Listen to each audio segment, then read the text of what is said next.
Jal Jeevan mission. Additional funds are required for the Jal Jeevan mission, right? So in this context, we'll try to see what is this Jal Jeevan mission, how is it related to water conservation, what is the significance of this scheme, and what are some challenges in water conservation in India, and what should be the way forward. So all these dimensions we'll try to see. So before we start to discuss about Jal Jeevan mission, let's first analyze the present status of water in India. So if we see the present scenario of water in India, water crisis is growing in our country, right? Scarcity of water has started in some regions in India, and in some regions it is water stressed. So if we see the Niti Aayog's report, one of the Niti Aayog's report says that 600 million Indians are already facing high water stress situation, right? 600 million Indians have already started facing high to extreme water stress situation in India, right? This is a Niti Aayog's report.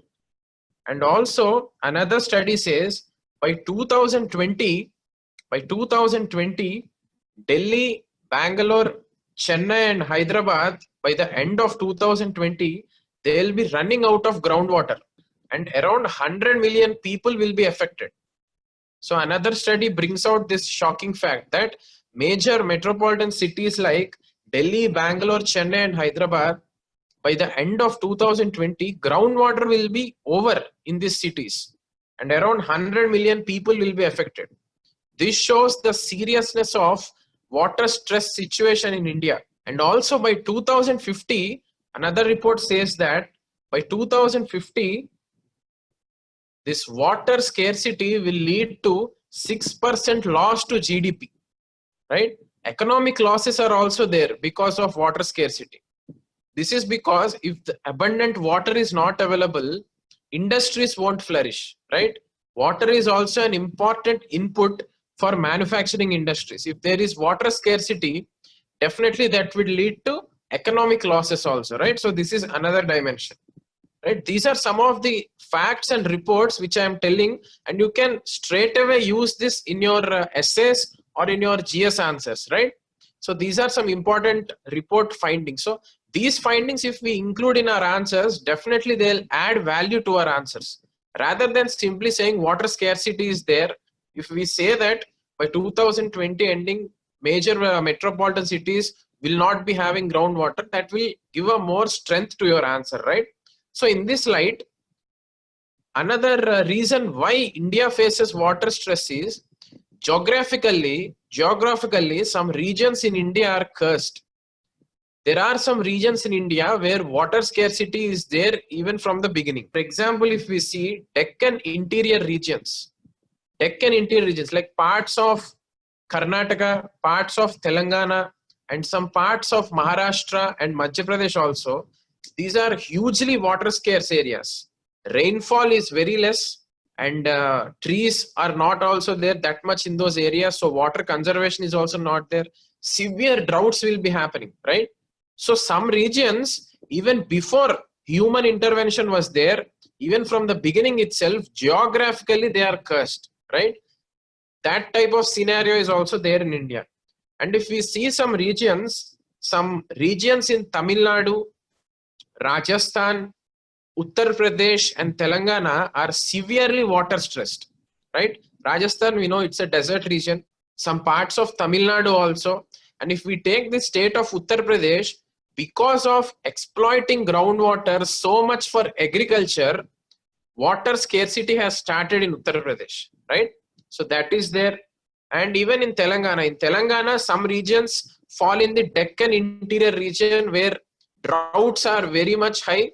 And in some regions, because of irrational use of water for agriculture, water stress situation is being developed, right? So in Tamil Nadu, Rajasthan, UP and Telangana, water stress situation is very severe. And also, as we have discussed, agriculture is one of the main culprit for water stress situation in our country, because out of the entire groundwater we extract in India, around 75% to 80% of the groundwater is straight away being used only for agriculture, right? So that is one of the main challenge.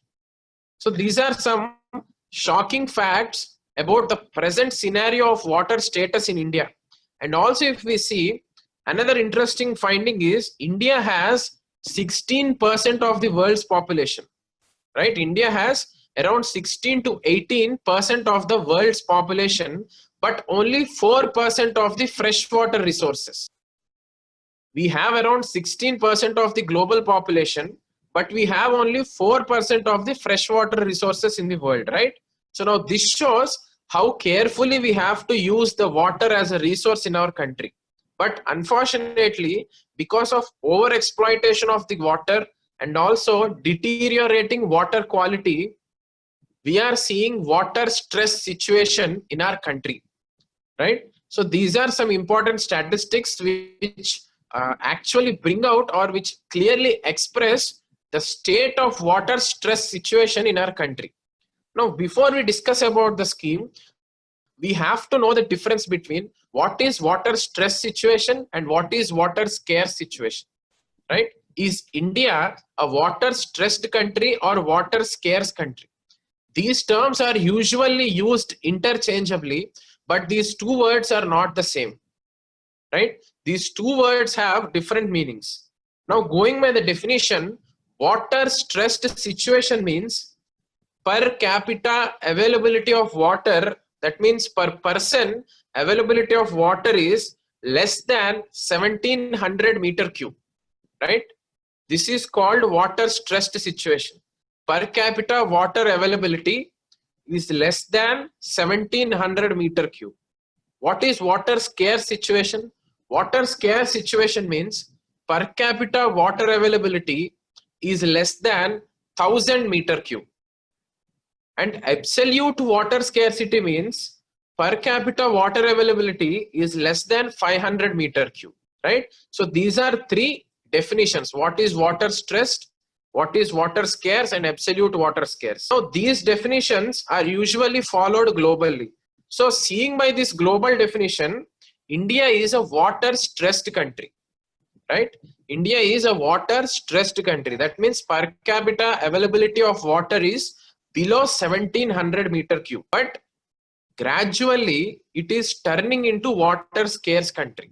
Still India is not a water scarce country, it is a water stressed country.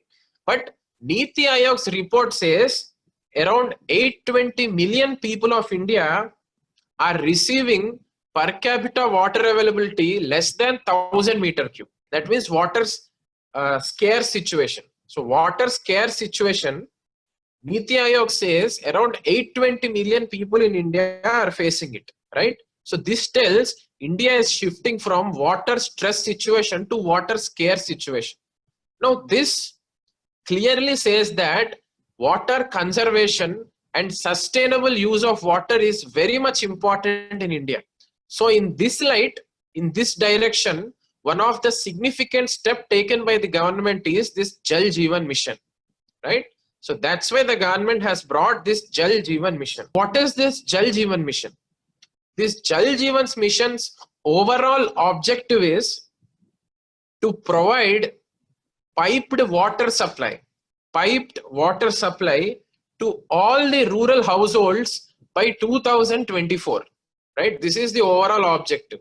So the overall objective of the scheme is to provide piped water supply to all the rural households by 2024. This is the overall objective. And also it tries to provide functional tap connections to all the rural households by 2024, right?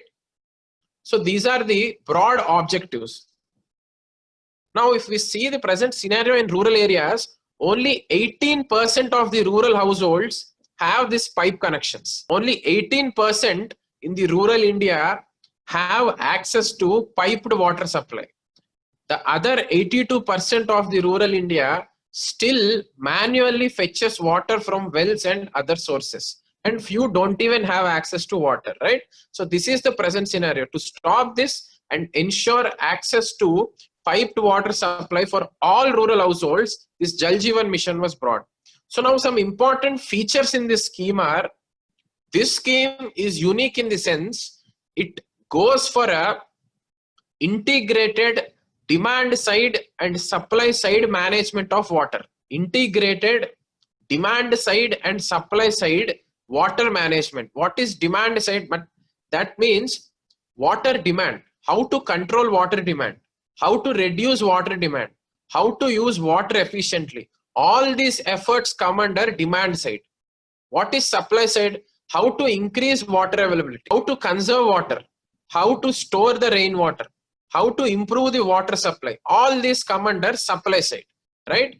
Previously, we had schemes which focused on this demand side and supply side separately. But this scheme tries to have an integrated approach. That means it takes care of both the demand side and the supply side efforts also, right? So in this way, this scheme is unique. And the second important feature in this scheme is creation of local infrastructure for rainwater harvesting and groundwater recharge, right? So this scheme tries to provide local infrastructure in the rural areas for rainwater harvesting and groundwater recharge, right? This is the second feature.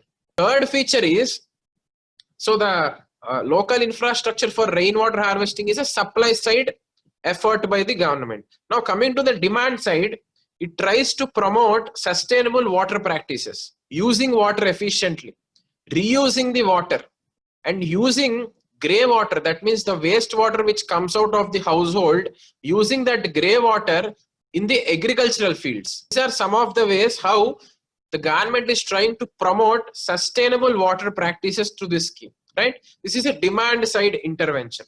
And also another unique feature about this scheme is it is a community based approach. It means the local people in the rural areas are also involved in this scheme. These are the people who play the major role in this scheme, right? It is a community based approach. And this scheme tries to make water conservation a Jan Andolan. What is Jan Andolan? Jan Andolan means people's movement. Rather than government trying to conserve water, it creates awareness among the people so that they themselves will be using water efficiently, judiciously, and also people themselves are conserving water, right? This is called community based approach and making water conservation a Jan Andolan, right? This is also a feature of this mission. And coming to the implementing ministry, Jal Shakti ministry was created for implementation of all the schemes related to water conservation. So this Jal Jeevan mission is also being implemented by the Jal Shakti ministry, right? This we have to know. And also an unique feature or provision in this scheme is, this scheme tries to rejuvenate or renovate all the traditional water harvesting practices in rural areas. Before this scheme is implemented, before itself, we had some local water conservation efforts by different people, right? In Rajasthan, if we see, they have bhawaris. Bhawaris are nothing but small tanks which the people have created to store the rainwater. Mission Kakatiya in Telangana. Now this mission is for improving the tank infrastructure in the Telangana. This was taken up by the state government of Telangana, right, for water conservation. In Ladakh, if we see, there they call it Zing. These Zings are nothing but areas where rainwater is harvested, rainwater is collected, right? So in this way, different traditional water harvesting practices are there before itself. Now the government is trying to improve or promote these local water harvesting mechanisms also under this scheme, right? So this is also important. So these are some of the broad features. Now, what is the significance of this scheme? This scheme can be related to broad dimensions, right? First of all, this scheme has a multiplier effect on the Indian economy, right? This has a multiplier effect on Indian economy and Indian society. We'll see that how. Firstly, by properly implementing this scheme, water security can be ensured in our country, right? Every citizen or every section of the society will be having access to water. That is called water security. So water security can be achieved by implementing this Jal Jeevan mission. And also, if we see the status of agriculture, irrigated fields or Cultivation under irrigation is only 30 to 35% in India. Around 66% of the agricultural fields in India still depend on rainwater, right? They are rain-fed regions. So 66% of the India's agricultural fields still depend on rainwater. These are called rain-fed regions, right? So 66% of agricultural lands are still rain-fed. Now this shows the importance of water conservation. If we are able to ensure water is conserved in every village of India, definitely that will help agriculture also, because not all agricultural fields have access to irrigation from rivers or canals, right? So this is the third thing. Fourth thing is women empowerment. There is also a dimension of women empowerment in this Jal Jeevan mission. How? Jal Jeevan mission, by implementing this, we can remove the burden on the women for collecting and storing the water. Like usually in the rural areas, if we see, it is the women who are, it was created as a social norm that women have to go collect water, fetch water and store water, right? By implementing this Jal Jeevan mission, women can be given some freedom to explore better economic opportunities or go for education, right? In this way, women empowerment is also there under this scheme. And this scheme is also a step towards inclusive development. How is it related to inclusive development? This scheme definitely contributes to rural development. Just because water is scarce in some regions, we won't be seeing some economic activities possible in rural areas, right? Just because water is not available, many economic opportunities is not possible in rural areas. Now what happens? Then people migrate from rural areas to urban areas. This is what we see in India. So we can stop this and we can actually develop rural areas if we ensure water is abundantly available in rural areas, right? So that's why this scheme is also a step towards rural development. And this scheme is a decentralized approach for water conservation. That is one unique thing about this scheme. If we see, local people are involved. It's a community-based approach. This says it is a decentralized approach, right? One shoe may not fit all. In Rajasthan, water conservation efforts should be in one way. In Kerala, water conservation efforts should be in another way, right? Because Rajasthan is a different geoclimatical region, Kerala is a different region. So decentralized approach anytime is a best way to go for water conservation, right? So this scheme goes for decentralization. And finally, this scheme can also be connected to Sustainable Development Goal 7. What is the Sustainable Development Goal 7? The Sustainable Development Goal 7 says clean drinking water for all, right? Clean drinking water for all.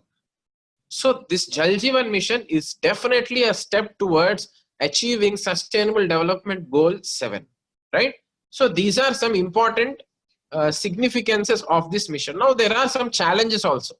What are the challenges? The first challenge comes in the field, in the area of agriculture.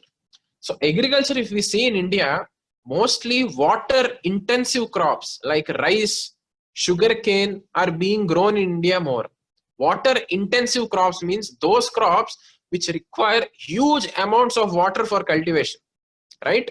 Irrespective of whether water is abundantly available in a region or not, most of the farmers are going for production of wheat and sugarcane. Because of this, water is getting scarce. So why are they going? They are going because better prices or better MSP prices are being offered for these rice, wheat, sugarcane crops, right? Because of this, water intensive crops are being grown more. This is creating a huge pressure on the water resources. This is the first challenge. Second challenge is deforestation and encroachment of wetlands. More and as the population is increasing, more and more land is being cleared for agricultural purposes, right? Because of this, as forests are being cleared, water retaining capacity is decreasing. Forests really, they contribute very much for conserving water. They hold the water in the soil. But as we are clearing the forests for giving more scope to agriculture, definitely this is leading to water stress situation. And also, this Jal Jeevan mission is definitely a decentralized approach, but unless and until local bodies are strong, local governments are strong, decentralized approach cannot be a success. Our local bodies in India still face funds problem, functions problem, and functionaries problem, right? Autonomy is not given to the local bodies as expected. Now, unless and until local bodies are made strong, decentralized approach will not be a success, right? That is also a challenge. And if we see today's newspaper article, lack of funds is also a problem, right? So that problem also has to be taken care. And overall, if we see constitutionally, water falls under the subjects of state, right? Under the 7th schedule of the constitution, water is a state subject.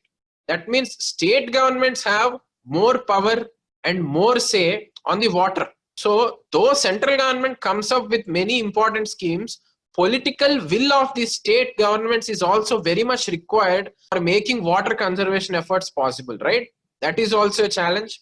And even today's article, if we see, it says that the Jal Shakti ministry which is implementing, it asks for diversion of funds from panchayats to the ministry. It says that panchayats are not using the funds properly. So rather than directly giving funds to the panchayats, give the funds to the Jal Shakti ministry, and Jal Shakti ministry will implement the scheme. Now this is a kind of centralization, right?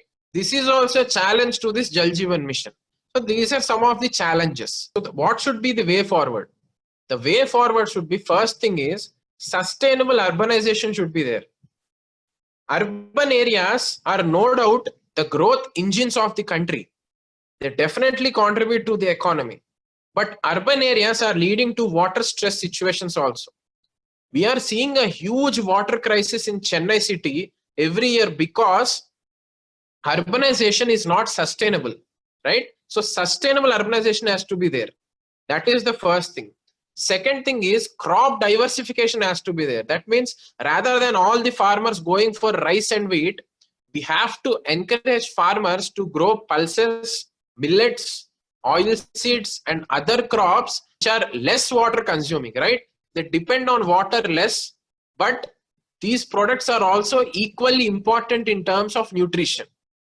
So these products have to be encouraged. Farmers have to go for crop diversification. Rather than going for monocropping like rice or wheat, they have to grow pulses, millets, and oil seeds also, right? That is the second suggestion. Third suggestion is water productivity in agriculture has to increase. That means water has to be used in an efficient manner in the agriculture. New techniques have to be bring to minimize the water wastage in the agriculture, right? So drip irrigation, sprinkler irrigation, these are some of the efficient irrigation techniques which should be used in the agriculture. And fourth thing is funds have to be given to the local bodies, and local bodies have to be made more strong. Only then local efforts or decentralized approach will be possible. And finally, behavioral change should be there.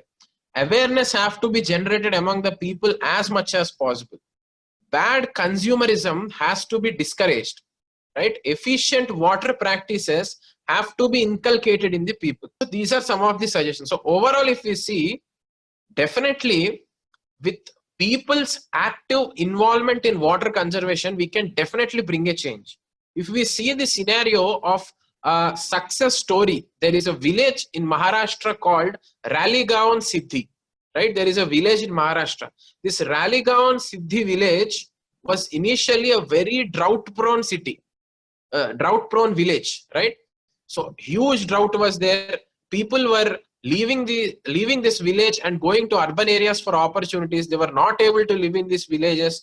Poverty was very much there. There was no economic activity. But a famous personality we know, he is Anna Hazare. This personality has transformed this Ralegaon Siddhi from a drought village to a sustainable model village. Now this village is an example to the entire country how sustainable development should be there. This was possible only because of people's efforts. He was able to mobilize people into self-help groups. Rather than depending on the government, he created awareness among the people as to how to conserve water, right? In this way, He transformed Ralegaon Siddhi from a drought-prone village to water sustainable model village.